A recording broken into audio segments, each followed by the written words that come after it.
¿Qué tal amigos? ¿Cómo están? Hoy día estamos acá compartiendo, comadreando, tertuleando un poco con una gran amiga, una gran profesional de la palabra y sobre todo especialista en la locución, que hoy día nos va a compartir un poco de su experiencia y algunos tips, algunas recomendaciones para poder trabajar algo que Jodorowsky decía, ¿no? Tu voz es tu segundo rostro. Entonces, ¿cómo podemos trabajarlo? Hay gente que se escucha y dice, no me gusta mi voz, no me gusta cómo suena, ¿cómo puedo mejorar esto? Así que hoy día tengo una gran invitada, mi gran amiga Guara Guerrero, así que hoy día nos va a enseñar un poquito de eso, nos va a compartir. Pero primero, para comenzar, mi querida Guara, bienvenida. Coméntanos para que la gente te conozca un poquito de tu bagaje profesional. Buenas noches, Denis. Es un gusto, un placer estar aquí contigo, acompañarte y también a quienes nos pueden ver a través de este canal. A mí me encanta cuando las personas, sobre todo, creo que valoran algo que traemos desde nacimiento, que es la voz, que es una de las cosas más impresionantes de la naturaleza, sobre todo porque muchas veces no necesariamente se considera así. Cuando ya empezamos a trabajar la voz nos damos cuenta que hemos nacido con un instrumento tan poderoso como es esto, que es la voz. Y bueno, tú lo decías, yo soy comunicadora social, bueno, locutora hace más de 10 años, me dedico a la locución comercial actualmente, representando a diversas empresas, marcas en Perú y algunas también en el extranjero. También me dedico a todo lo que es ser maestra de ceremonias, que de hecho también la voz ayuda a este bonito trabajo que es el de ser maestra de ceremonias. Entonces también me dedico a ese rubro y por otro lado, bueno, yo trabajo en publicidad y marketing, creo que en algún momento conversamos de esto contigo alguna vez y bueno, es parte de lo que también engloba todo lo que es la comunicación. Entonces, bueno, listos, prestos, dispuestos a responder todas las dudas que se puedan tener con respecto a la voz. Punto número uno que quiero compartir. Siempre la gente, una de las cosas que más la gente nos va a preguntar de pronto y que creo que todos enfrentamos, ¿no? Por ejemplo, tú dices, mira, yo hago locución, también muchas veces has tenido que ser maestra de ceremonia, pararte en un escenario frente a un grupo de personas, siguiendo un protocolo. También dentro del marketing a veces nosotros sabemos que vivimos en la marca personal, tenemos que salir en una cámara, grabar, y el punto de partida es cómo tú aprendiste a manejar los nervios escénicos, porque estoy seguro que la primera vez que lo hiciste, como todos nos ha pasado, sentimos ese nervio, ese miedo de equivocarnos, de fallar, de no hacerlo bien. Muchas personas lo viven constantemente. Entonces, ¿cómo tú aprendiste a manejarte el miedo escénico? El miedo escénico. Yo le digo a la gente que muchas veces la vida nos prepara, ¿no? Y quizá esto sí suene un tanto, oye, no me lo esperaba eso de un profesional en el rubro, no, ¿sabes? Esperaba que me dieran la fórmula y a veces quizá no es tanto así. Yo aprendí a manejar mucho la voz en la calle. No sé si alguien tenga una relación muy cercana, sobre todo en mi caso mis padres, comerciantes, en la calle. Yo a partir de los 6 años ya estaba en la calle vendiendo. Entonces, el hablarle al público por cierta necesidad de vender un producto hacía que de pronto tú tengas que, entre comillas, obligarte a perder ese miedo y a soltarte al público. Pero si de pronto alguien dijera, oye, ya, pero ahora en un escenario, eso es digamos así, un ambiente diferente, una experiencia distinta. Entonces, yo sí lo que creo que hasta el día de hoy muchas veces, y pasa cuando somos personas que estamos encargados de tomar el micrófono y de mirar a la gente hacia adelante y ver que tenemos un escenario, pueden ser desde 50 hasta 5.000 personas que me ha pasado, por ejemplo, este último año en el cerro, que yo veía que mi voz retumbaba y veía tanta gente que era una multitud que uno no puede contar. Entonces creo que para sobre todo los miedos en ese momento, Uno está el hecho de respirar, ¿no? Que es una técnica que sí, casi entre comillas es una fórmula, ¿no? Respirar, porque la ansiedad por sí sola empieza a dominar el cuerpo. Entonces, cualquier persona que va a salir al frente y que toma un micrófono siente, y yo creo que eso es natural, ¿no? Esa ansiedad de que te están mirando, de que todos te están observando y tienes el miedo natural de errar, ¿no? De errar y que la gente note tus defectos porque obviamente te están mirando. Entonces, una de las recomendaciones, que también lo trabajamos con gente que trabaja locución, doblaje y todo, es el hecho de respirar mucho, ¿no? Una respiración muy tranquila, en el escenario unos 3 segundos. 3 segundos para evitar que tu cuerpo te domine, ¿no? O sea, que tú domines a tu cuerpo, que es lo que necesitamos en un escenario, porque nos vamos a enfrentar si de pronto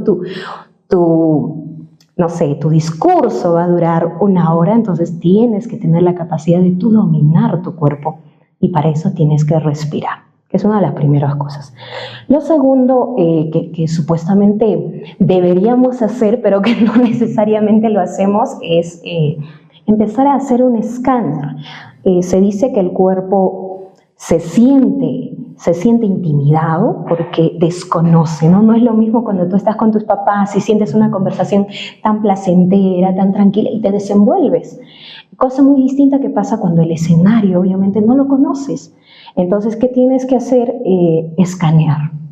Permitir que tu mirada escanee el público y a tu cuerpo, a tus sentidos, darle esa tranquilidad de decir, ya los conoces, ¿no? Entonces, tranquilo.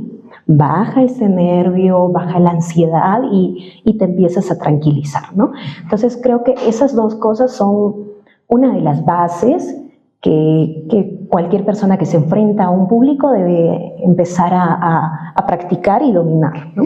Una de las cosas que tú tocas y me parece interesante, porque sí coincido contigo que es importante. Yo creo que todo el mundo, cuando habla de manejo de nervio escénico, te van a citar el tema de la respiración, porque obviamente aumentamos el ritmo cardíaco, el sistema parasimpático envía información, nos aceleramos, hay una dosis fuerte de cortisol, adrenalina, noradrenalina, el cerebro está a 1000, y entonces la única forma de regular la respiración es regulando el ritmo cardíaco, que la mejor forma es la respiración, ¿no? Pero algo que me parece interesante que lo menciones, porque yo también en algún momento lo he podido experimentar en mis talleres, en mis experiencias, es que interesante es que uno muchas veces por necesidad se enfrenta a un público. La gente dice, hablar en público es hablar de frente a 1000 personas, 100 personas. No, a veces el hecho de que, como tú dices desde pequeña, vender a una persona, 2 personas, ya estás hablando en público, estás enfrentando el miedo, sobre todo a romper el hielo de pararte y decirle, oye, ¿te interesa este producto? O como la gente hace, ¿no? Popularmente casera, ¿qué quiere comprar? Lleve, pregunte sin miedo, ¿no? Que son preguntas recurrentes que se hacen en el mundo de las ventas, sobre todo en las ventas que se hacen face to face, ¿no? Al rostro. ¿Y tú crees que vender es una buena forma de empezar a normalizar o enfrentar el miedo escénico? Sí, claro, o sea, creo que hay una ventaja adicional de toda persona que en algún momento se ha enfrentado a una venta. Es una ventaja que creo que nadie va a discutir esto. No es que de pronto, oye, ¿sabes? Esta persona se haya puesto a vender porque le dio el gusto, ¿no? No es que es como cuando te tiran y te lanzan a la piscina y no te queda otra que aletear y buscar salvarte. Entonces es la misma reacción, ¿no? El cuerpo frente a una necesidad de expresarse, ¿qué hace? Que de pronto dice, hola, ¿cómo estás? Y de pronto hasta los ojitos te tiemblan, pero ya estás experimentando esta necesidad tan primordial que es justamente, sobre todo para las personas que se dedican a esto, ¿no? Que es hablar en público. Entonces tienes que enfrentarte. Y si tienes esta posibilidad, recomendado. O sea, tienen una tienda, vayan, pónganse frente a la tienda y cuando alguien venga, incluso viene el detalle ahí adicional de que tu tono de voz sube. No es lo mismo que decir, caserita, llévame 5 soles. No es lo mismo que decir, casera, llévame, venda 5. No es lo mismo. O sea, y eso yo pienso que le da una ventaja adicional a una persona que de hecho yo se lo agradezco a mis padres, ¿no? Al día de hoy, hay algo que siempre les voy a agradecer, es haberme puesto en ventas tan niña, porque eso ha hecho que de algún modo me prepare para este momento de la vida, ¿no? Y yo le agradezco tanto a eso, justamente, a esas experiencias tan pequeñas y que pueden parecer también tan fuera del lugar por el lado profesional, ¿no? Que alguien puede decir, oye, no creo que, ¿no? Pero que te suman, o sea, sí te suman. ¿Tú crees que, tocando un poquito ese punto, ¿no? ¿Tú crees que yo creo que uno de los puntos más difíciles o el punto más vulnerable del orador es cuando empieza, ¿no? ¿Por qué? Porque tienes que romper el hielo, ¿no? Entonces, y tocaste un punto muy interesante, ¿no? Que hay mucha gente que de pronto en el entrenamiento, en oratoria, cuando hablan en público, hablan bajito, por ese miedo, por esto, y al vender se ven forzados a levantar la voz, a trabajar la voz, porque en realidad la gente tiene más capacidad vocal de lo que piensa. Mucha gente dice, no, yo hablo bajito, no, yo soy así, pero después cuando estás en confianza con los amigos, comadreando, sale una voz diferente, sale un ritmo más confiado, más canchero. Entonces, ¿tú crees que gran parte de también el poder explorar la voz tiene que ver con enfrentar este miedo escénico? Sí, definitivamente. Una de las cosas que creo yo que es base para alguien que se dedica a trabajar con público es el hecho de dominar su voz. Y tú tienes que dominar la voz a un nivel de que tú puedas hablar, oye, ¿sabes qué? Que no nos escuchen. Pero que luego digas, escuchen, disculpen. Entonces tienes que tener una manera de manejo desde lo más bajo a lo más alto, que la gente pueda decir, oye, qué manera de dominar a esta persona su voz. ¿Por qué? Porque lo que mencionaba hace un momento al inicio, tenemos un instrumento y el instrumento es esto, es tu voz. Y ese instrumento tú lo puedes modular, lo puedes nivelar. Si a ti te da la gana, le pintas, le pones escarchita. O sea, tú puedes hacer maravillas con la voz. El tema está en que muchas personas, como que venimos innato, así como dos brazos, no exploramos más allá a la voz, ¿no? Entonces, lo que decías tú es muy cierto. Hay gente que sencillamente algún día se le ocurre pedir auxilio, mamá, ahí sí sale la voz, ¿no? O sea, una súper voz, y tienen un vozarrón. Pero cuando tú les dices, oye, presenta una exposición en clase, dicen, compañeros, ¿cómo están? Buenos días. E incluso el tema de que nos cohibimos, y eso está también demostrado para los latinoamericanos, que somos muy cohibidos a la hora de manejar nuestra gesticulación, ¿no? No movemos mucho nuestros músculos faciales a la hora de hablar, cosa que no es muy favorable para quien quiera trabajar en oratoria. ¿Por qué?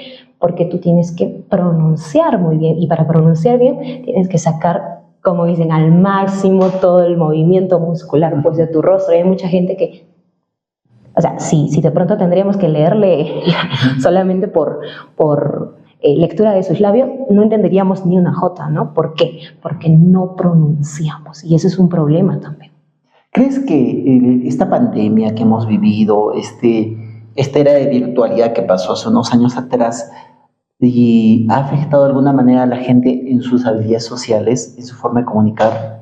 Porque una de las cosas que me pasa mucho es que ahora muchas veces las escuelas, los muchachos, los universitarios, se han acostumbrado tal vez a esta comunicación más digital, más de una pantalla. Hay gente que puede comunicarse mejor por WhatsApp que en persona.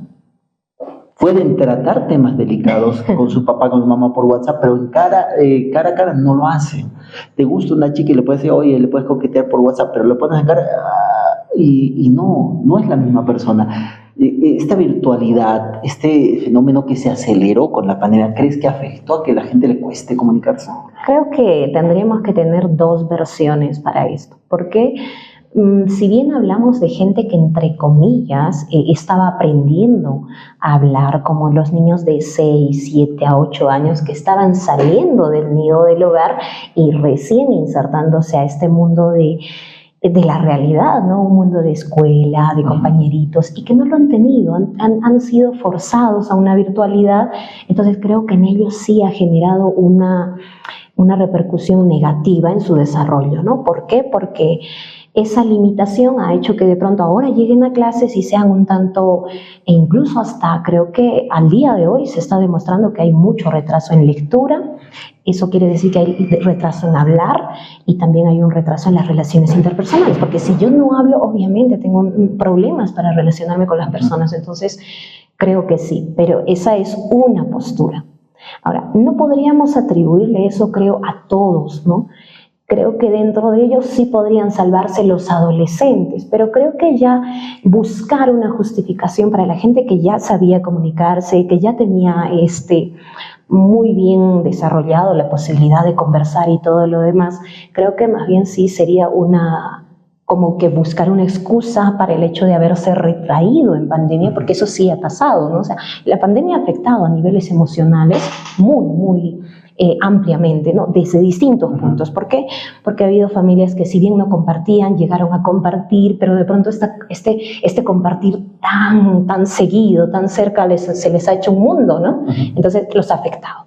Ha hecho que se separen, ha hecho que algunos se sientan como que muy sobrecargados con la carga familiar y todo lo demás, pero por el otro lado también hay gente que lastimosamente por la distancia ha estado sola, se ha retraído, entonces por eso decía que podemos tener dos miradas, dos ¿no? enfoques, sí, dos enfoques. O sea, no creo que sea la justificación absoluta para las personas que tienen algún tipo de dificultad, ¿no? Al día de hoy. Pero sí creo que esas personas que estaban iniciando con este proceso de la comunicación, que es básico para los niños sobre todo, sí se ha visto muy afectado. ¿Por qué? Porque ellos estaban empezando y entonces no tienes una forma incluso ahora creo no tendrían una forma de cómo entender el entablar eso, ¿no? Esa experiencia en el pasado. Ya tendríamos que retroceder el tiempo, lo que es obviamente inaudito, ¿no? Pero creo que sí, o sea, que tienen una justificación, ¿no? Por lo que ha pasado, lo que ha ocurrido, pero hay recomendación a los padres, evitemos los teléfonos. Evitemos los teléfonos, porque los teléfonos están demostrados, cada vez nos hacen más individuales, ¿no? Uno está ahí, se concentra y el mundo puede estar destruyéndose a su alrededor.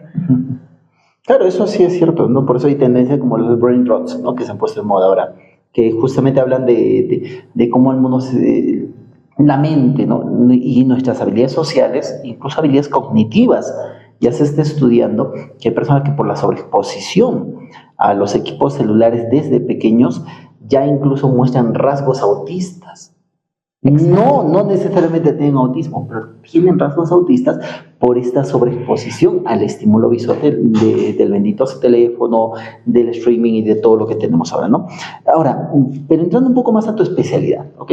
Tú llevas más de una década como locutora, has sido la voz de diversas marcas, de diversas instituciones, lo cual también te lleva a ser maestro de ceremonia, porque tu voz ya es una voz reconocible, y hace que la gente escuche tu voz y se identifique, sea una voz armoniosa. Y hay gente que te dice, no, pues yo tengo una fea voz. Hay gente que siempre dice, no, pero mi voz es fea, yo no nací para eso. Entonces, si alguien te dijera, ¿sabes qué, Guara? Yo no tengo buena voz, yo tengo una voz fea, ¿qué le recomendarías? Primero, recomendarle que interiorice con sus pensamientos. No existe voz fea. No existe voz fea. Creo que eso se lo puede decir cualquier especialista en vocología. No existe la voz fea. Lo único que existe es así como cuando miramos a una mujer y decimos, no existe mujer fea, existe mujer sin plata y ya está. Le falta arreglarla, falta darle sus toquecitos similar. En la voz necesitamos invertir. Pero en este caso, como es un instrumento que está anclado a nuestro cuerpo, que viene ahí con él, necesitamos tener ciertas actividades o ejercicios que ayuden a mejorar la voz, como que a sacarle músculo, así como cuando uno va al gimnasio. Entonces, tú le dedicas un par de horas al gimnasio y de pronto ya te subes la cola, ¿no? Te elevas los pectorales y todo. De la misma manera, con la voz, no podemos decir que es una voz fea, tenemos que decir que no tengo la voz trabajada, ¿no? No la he trabajado, o sea, no he ido al gimnasio de la voz. Eso sí. ¿Por qué? Porque incluso yo, como me escucho hace años que grabo, mis primeras grabaciones, mis pininos de aquellos años que yo trabajé en Radio Pachamama haciendo ya locución para spots institucionales en Pachamama, yo me escucho porque tengo un archivo de estos audios y digo, oye, o sea, ahora lo haría mejor. Entonces, Claro, ha habido una madurez. Claro, al mismo nivel que todos evolucionamos y mejoramos, porque como dicen, la experiencia es el maestro. Entonces, señores, no hay voz fea, sencillamente la necesitas trabajar. Y ahí vendría la segunda parte. ¿Qué necesito hacer para trabajar la voz? En las recomendaciones pueden ser muchas. Sí, pero antes de entrar de lleno a eso, justamente cierto, porque obviamente la gente me va a decir, oye, genial, ¿no? Pero lo dices porque tú naciste con una mejor voz que yo o que aquello. Y es cierto lo que tú dices, no es que exista una voz fea, sino que al igual que un músculo, porque al final entendemos que en la laringe todo lo que conforma el aparato fonador se tiene que entrenar para una claridad, se tiene que entrenar y trabajar si de pronto yo no pronuncio bien un fonema, si me cuesta hablar claro, si gagueo, si tartamudeo, eso no desaparece por obra y gracia del Espíritu Santo, esto va a desaparecer cuando yo lo trabaje, y ahí tenemos de pronto el ejemplo de Demóstenes, ¿no? Padre de la oratoria, que con la práctica fue corrigiendo su tartamudez, ¿no? Y de la misma manera es practicar, pulir, mejorar, primero aceptarse, yo creo, es un trabajo de auto, como dices, analizarme, aceptar que es mi voz, que es mi color de voz, que tal vez no es la voz que yo quiero, porque a veces la gente piensa que tener una bonita voz es tener esas voces gruesas, envolventes, de locutores profesionales, muy bonitas, pero no, una voz así sea un poco más aguda, tenga un color diferente, también tiene su riqueza, también tiene su sabor, si es que nosotros sabemos enfocarla, sabemos darle esa forma para que tenga su propia personalidad. Al contrario, el tener una personalidad en tu color de voz hace que tú puedas, incluso con tu color de voz, distinguirte, ¿no? Y hay gente que te va a decir eso, no te va a decir, no, mi voz es fea, mi voz es esto, yo no nací, yo quiero una voz más grave, más gruesa, porque tal vez mi voz es chillona. Antes de escucharle, Denis, yo creo, no sé, ¿quién te dijo que tu voz es fea? O tú te oyes mal, ¿no? O tú te oyes nada más que suenas mal. Pero es como cuando alguien te dijera, si de pronto alguien tiene que calificar un plato de comida, imagino que tendría que ser un chef calificar un plato, porque de ahí al resto que todos comamos, sí, es como que todos hablemos. Pero ahora, si alguien quiere tener como dicen, una posición de calificación para la voz, tendría que ser un especialista en voz. Y yo creo que dentro de ello tendrías que buscar a un vocólogo, ¿no? Especialista en modulación de voz, para que te diga, oye, si sabes que tu timbre, tu tono, el color de tu voz es un tanto, no sé, nivel C, nivel B o intermedio, claro, ¿no? Porque, señores, o sea, ese es el detalle. Por eso decía, nosotros como venimos tan insertados con la voz, de pronto cualquier persona que te escuche dice, oye, es que tu voz es media chillosa o tu voz es medio... Sí, que eso no quiere decir que sea mala. Recordemos que hay voces que van a funcionar para ciertas cosas muy bien. O sea, cantantes, por ejemplo, que la voz sea muy aguda es muy bueno. ¿Por qué? Porque pueden llegar a tonos muy altos. Exacto, pero de pronto que hay gente que hasta tiene vergüenza porque tiene la voz muy grave, ¿no? Parece muy gruesa, ¿no? Entonces dices, oye, no me gusta mi voz porque yo hablo raro, extraño, ¿no? Al punto que hasta se cohíben, y esto pasa sobre todo en la adolescencia, cuando estamos los varones, sobre todo en el cambio de la voz, ¿no? Pero yo creo que a ese nivel llega el hecho de que también nosotros podamos ser muy conscientes de que no es la calificación porque sí, porque alguien de paso te dijo, oye, tu voz es fea, ¿no? No. Es muy cierto lo que tú dices, y que quiero rescatar esto, ¿no? Que muchas veces nosotros decimos mi voz es fea o me califico porque alguien más te lo dijo, porque muchas veces alguien pudo, hasta a veces un familiar, alguien burlarse de tu voz porque de pronto estás en proceso. Pero hay dos cosas importantes que resaltas. Número uno, que la voz está en proceso de maduración. Hay muchos cantantes que igual como tú lo dices, que escuchas tus audios, la voz sigue madurando. Y escuchas la voz del cantante en sus inicios y tiene un color definido, pero aún así le falta cuerpo, le falta pulir, y pasan unos años, escuchas al mismo cantante y su voz es más madura y ha adquirido más color, más fuerza, el cuerpo de la voz usa más técnica, es mejor, no solo por el hecho de que sea cantante, sino por el hecho de que tanto practicar, trabajar con el aparato fonador ha hecho de que la voz madure. Y mucha gente, como dices, sobre todo adolescente, muchachos, no, mi voz es fea. No, tu voz está madurando, tu voz está en proceso. Todos creo que tenemos una etapa similar al hecho de crecer. Todos tenemos una etapa, pero hay cosas que sí, como decía al inicio, van a favorecer a una persona. Ejemplo, a ver, una de las cosas que por muy, no sé si bueno, esto puede parecer algo masoquista, el hecho de que, por ejemplo, dejemos que cuando el bebé ha nacido, está ya con nosotros, llore. Hay muchas mamás que hoy en día, por ejemplo, no permiten que el bebé llore, ¿no? ¿Por qué? Porque, no, pobrecito, no le hagas llorar, ¿no? Pero el trabajo del bebé es llorar. Hay que entender que el trabajo del bebé es llorar. Ahora, lo digo porque su trabajo está en formar recién sus pulmones. Recordemos que en el estómago, cuando está formándose, no conoce el aire a nivel de lo que nosotros conocemos, un aire libre, no conoce. Entonces, la capacidad que va a desarrollar a la hora de llorar es base. ¿Por qué? Porque va a inflar los pulmones a un nivel de que aprende a tomar aire para expulsar y llorar. Claro, y proyectar también la voz. Exacto. Entonces, una de las cosas que sí favorece, bebés llorones. Bebés llorones, así, de cajón. Si alguien me dice, oye, mi bebé lloraba mucho y ahora lo veo ahí, yo digo, tiene buena voz. O sea, ya eso sí, como decíamos hace un momento, ¿no? Con respecto a quienes han tenido la oportunidad de vender, similar. Si has sido un bebé llorón, si de niño has sido llorón, ya de alguna manera has entrenado involuntariamente los pulmones, la capacidad de almacenar aire en el estómago, y también has entrenado la garganta, ¿no? Que porque de pronto el sonido del llanto sale por ahí, ¿no? Entonces has entrenado involuntariamente, obviamente, pero eso ya es una ventaja, eso sí. Pero de ahí a que, como decíamos, ¿no? Oye, ¿sabes que hay una característica especial de la voz? No, sí has podido entrenar, pero hasta ahí. Quiero trabajar mi voz. De pronto, como tú dices, ya entendemos muchos aspectos. Quiero trabajar mi voz. ¿Qué ejercicios, qué recomendaciones, qué tips tú podrías de pronto decirle a alguien que quiere entender la voz, que quiere empezar a trabajarla, a darle forma? O como tú dices, ¿no? A empezar ese gimnasio vocal para que ya tal vez la voz suene mejor. O de pronto ellos tengan la facilidad de poder jugar, ¿no? Matizar mejor la voz. De pronto no fueron bebés llorones de chiquitos, mamá los tenía con un corcho en la boca, nunca lloraron o lloraban poquito. Entonces, ¿quieren trabajar su capacidad pulmonar? ¿Quieren trabajar todo esto? ¿Qué recomendaciones, qué ejercicios, qué tips tú les darías?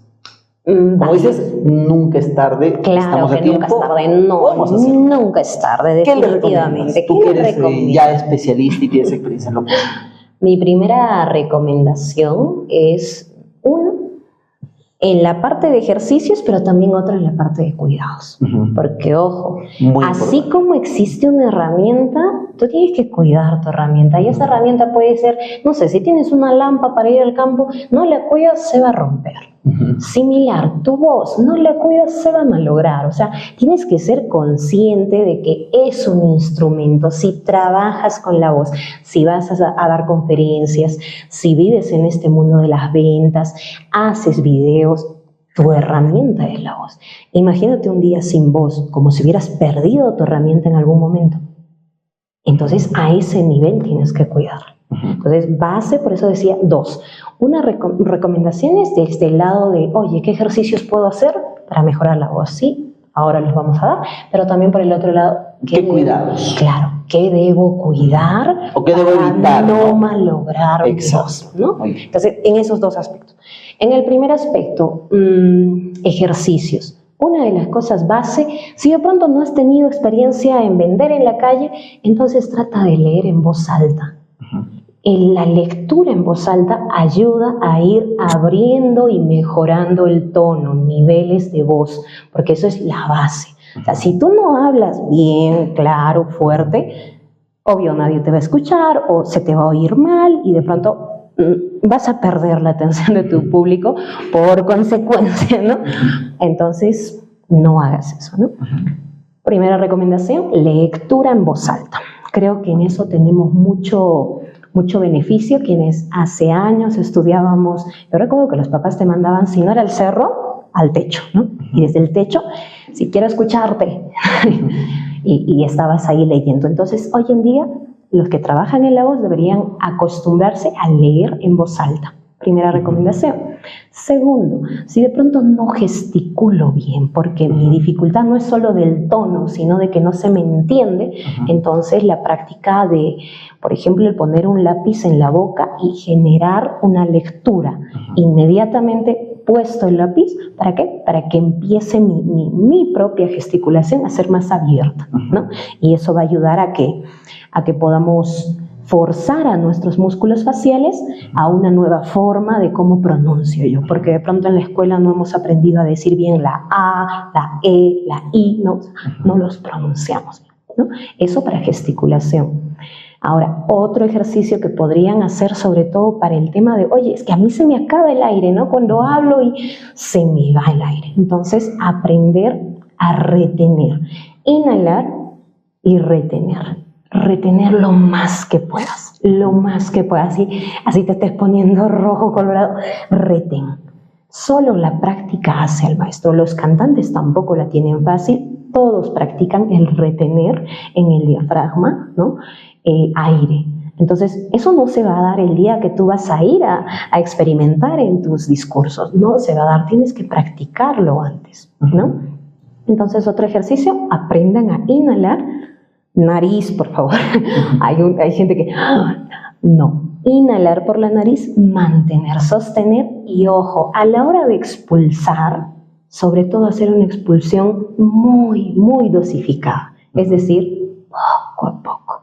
Y tan poco que de pronto yo pueda encender una vela y no apagarla. Enciendan una vela y no la apaguen hasta que lo logren.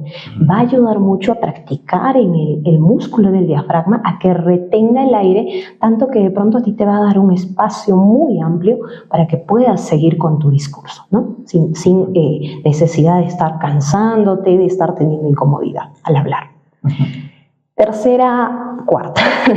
Cuarta recomendación. Creo que ahí sí sería el hecho de que muchas veces tengamos la capacidad, ¿no?, de ser conscientes de que esto se nivela, ¿no? Una de las recomendaciones ya desde el lado profesional sería, por ejemplo, tocarnos acá. Tenemos como una zona que vibra cuando hablamos, y si lo notamos, vamos a tocar con nuestros dos deditos, vibra. Y cuando vibra vamos a decir como una vaca, ¿no? Y ahí vamos a intentar elevar o bajar. ¿Para qué? Para que esta parte de la laringe, la campanita, se empiece a familiarizar con el trabajo de la voz, ¿no? Y a nivelar tonos. Nos va a ayudar, ¿sí?, a elevar. Sobre todo esto para la gente que piensa que su voz es muy bajita, no se oye y quieren subirla. Sobre todo eso se trabaja cuando nosotros hacemos doblaje y de pronto nos piden otra voz un tanto más gruesa, más grave, ¿no? Para eso. Pero si de pronto ya tienes una voz grave, te vas a dar cuenta que vibra mucho acá. Entonces no hay necesidad. Y por otro lado, creo que lo que siempre le recomiendo a la gente, todo puedes tener. Puedes hablar, puedes tener un tono, un timbre, mucho de técnica, pero si de pronto no lees, ojo, se dice que lo que no se tiene acá no va a salir por acá. Entonces, traten de meter acá, traten de rellenarse de lectura, porque solo quien es un buen lector también es un buen hablador, ¿no? Si no tienes acá, no va a salir. Entonces, recomendación también muy importante para quienes trabajan la voz, porque tú no vas a estar agarrando algo para leer en ese momento. Tienes que tener la capacidad de improvisar, de direccionar, de espontáneo, ¿no? Ser espontáneo. Entonces, para eso tienes que leer. Lean mucho, que es una recomendación básica, porque también a la hora de leer vamos a aprender cómo se pronuncian ciertas palabras, cómo se dicen, y ojo, no cometer errores que nos hagan caer también en vergüenza, y luego esta vergüenza nos genera estigmatismo, nos sentimos mal y nunca más queremos salir, ¿no? Que se vuelve una experiencia traumante. Ahora, sobre el cuidado. El cuidado. En el cuidado sí vamos a ser un tanto más drásticos, porque como dice su palabra, es cuidado. Entonces, en el cuidado, una de las cosas fundamentales es no hielo. adiós, discúlpenme, lo siento mucho, sé que les puede encantar, pero no hielo. No helados, no... No bebidas helados, no heladas. bebidas frías, no frappés que están de Frases, moda, exacto, ¿no? no. ¿Por qué? Porque recordemos que nuestro cuerpo tiene una temperatura. Si tú te tocas, tienes una temperatura, no eres frío, no es helado, tendrías que estar muerto. Entonces, tú tomas una bebida fría, lo que estás haciendo es alterar esa temperatura natural que tiene nuestra herramienta de trabajo, que es la voz. Entonces, no alteren su herramienta. Hay gente que le encanta la bebida fría, helada, no, quiero una bebida súper heladita. Está correcto, pero si no te dedicas a la voz, o con tu voz no haces más nada que sencillamente saludar, nada más, perfecto. Pero de ahí a que trabajes con tu voz, hay que ser disciplinados, ¿no? No bebidas heladas. Segundo punto, no ajís. Nada picante, nada que genere esta... ¿qué se puede decir? Esta irritación o que genere cierto escozor, porque, ojo, recordemos que la voz no es pues una herramienta de fierro, de metal, ni nada por el estilo, son pliegues, ¿no? Son pliegues vocales que, ojo, son mucho más delgados que un músculo, ¿no? Son cositas muy delgaditas. Si las vemos en una imagen ecográfica, son pliegues delgadísimos. Entonces, no los irriten para nada. Picantes en lo mínimo que sea, y peor aún aquellas personas que le dan duro, ¿no? Que les encanta lo más picante, mientras más picante mejor. Sí, pero si no te dedicas a la voz, bien, pero si te dedicas a la voz, cuídala, ¿no? Recordemos que sobre todo esta herramienta no la cambias. No hay para cambiarla, no hay repuesto ni nada por el estilo. Entonces, cuídala. Por otra recomendación, el hecho de que no hagamos y sobre todo en una temporada de frío, ¿no? Estos carraspeos, ¿no? No. ¿Por qué? Porque eso también está generando cierta irritación a la voz, ¿no? Genera cierto raspón a los pliegues. Y recordarles que estos raspones son como un piso encerado. Tú generas una raspada, otra raspada, otra raspada, y cuanto más lo hagas, eso se va a quedar como una huella. Entonces daña la voz, ¿no? Entonces no lo hagan, traten de evitarlo. De hecho, yo sé que es casi inevitable, ¿no? Hacerlo. Siempre estamos como... De manera inconsciente. Exacto, ¿no? Siempre lo hacemos, pero una vez que eres consciente de que tienes que cuidar, minimiza, en todo caso, minimiza el hecho de hacer estos carraspeos. Y por otro lado, las bebidas alcohólicas. A mí me encantaría no darles esta recomendación, pero lastimosamente no es así. Todos los locutores que trabajamos en voz sabemos que el alcohol hace daño a la voz. Entonces, yo no pregunté por José José. siento mucho. Sí, de hecho se habla mucho, ¿no? De José José, pero ahí tendríamos que ver justamente a cómo sonaba su timbre antiguo y a cómo sonaba su timbre anterior. El alcohol apaga la voz. Entonces, ser muy conscientes de que el alcohol no es un buen compañero de la voz. Si tienes fiestas, eventos, puedes beberlo, nadie dice que no, pero recuerda que no va acompañado de la voz. Sobre todo en algunos eventos que, por ejemplo, yo también voy o asisto, ¿no? A veces eres maestro de ceremonia, estás en un evento y te invitan a algún tipo de bebida. Ahí, sobre todo, eviten consumir bebidas. ¿Por qué? Porque está tu voz en caliente y le metes alcohol, es como estar quemándola. Entonces, no hagan eso. Es una recomendación base también. Creo que hasta ahí. No, hasta ahí son muy buenos tips. Ya por el resto, por favor, sigan mi curso. Mentira. No, ya después vamos a hacer el chat. Ahora, ya última pregunta como para ir a entrar a la parte final y que también nos comentes dónde pueden buscarte, dónde pueden seguirte o continuar el trabajo que tú haces, hacerte seguimiento. ¿Qué libros de oratoria recomendarías? ¿Qué libros para poder comunicar mejor tú recomendarías? Libros de oratoria. Por lo menos 3. Libros de oratoria. Yo soy una gran lectora, pero una lectora, como quien diría, variada de todo, ¿no? Entonces, el año pasado yo te comentaba que, por ejemplo, estaba leyendo a José Letora, ¿no? un un autor, maestro de ceremonia, exclusivamente para aquellas personas que se dedican a este rubro y que de algún modo te ayuda, sobre todo a la parte estructural y técnica de cómo debes llevar adelante tu trabajo, tu desarrollo, tu desempeño como maestro de ceremonia, más allá de lo que se ve en la vida de un maestro de ceremonia o de una persona que dirige el programa, ¿no? Porque mucho más allá viene toda una preparación que muchas veces se ignora y que a veces incluso se trata de tomar muy a la ligera, ¿no? Oye, agarro un micrófono y ya soy maestro de ceremonia. Hola, ¿qué tal? Hola, hola, sí, ¿no? O se me oye bien, ¿no? Claro. Y no es tanto así, ¿no? Se tiene que cumplir con cierto proceso. Pero creo que José Letora creo que habla muy bien de técnica y de estructura. Entonces, una recomendación sí, aunque la lectura no es tan, digamos así, como para aquellas personas coloquial, que disfrutan de la lectura, ¿no? No, una lectura, y creo que tú sabes muy bien esto, una lectura de investigación y de procesos son un tanto más técnica y casi puede caer hasta aburrida, cansada y pesada, pero eso no quita que tengas información. Si te interesa, definitivamente es recomendado. Que tengas información, ¿no? Creo que sí. ¿Qué otro libro recomiendas? Otro libro de oratoria. Yo he trabajado con Emiliano Salas, ¿no?